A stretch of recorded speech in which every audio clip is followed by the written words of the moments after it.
ही 1 करोड रुपयाची बॅग ही घे आणि माझ्या मुलीला विसरून जा. काका काय बोलताय हे? मी इथं पैशासाठी आलोय? तुम्ही मला पैशाचं आमिष दाखवताय? मी तिच्यावरती प्रेम करतो म्हणून मी इथं आलेलो आहे. मी माझ्या मुलीचं लग्न तुझ्याशी करू शकत नाही. त्यासाठी हे पैसे ठेवलेत. हे पैसे घे आणि निघून जा. तू येडायस का? माझ्यासाठी 1 करोड रुपये सोडतोय तू?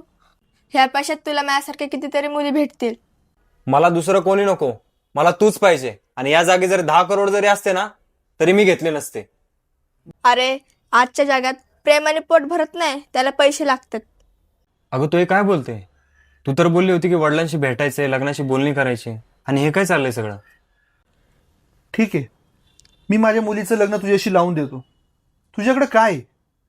तू माझ्या मुलीला ठेवणार कसं? अरे जेवढा तुझा पगार आहे ना तेवढं ती शॉपिंगला एका वेळेस घालवती.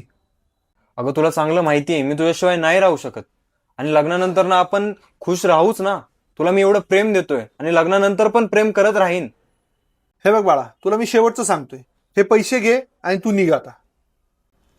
ठीक आहे, तुमच्या पैशासमोर हरलो मी. तुमचे पैसे नकोयत मला. येतो मी.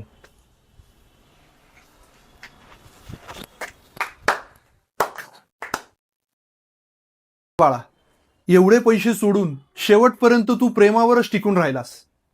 हो काका, या जगात पैशापेक्षा श्रेष्ठ म्हणजे प्रेमच असतं. वा पुरी, तुझ्या चॉईसला मानलं मी. मी बोलले होते ना पप्पा, तो पैशांवर नाही मायावर प्रेम करतो.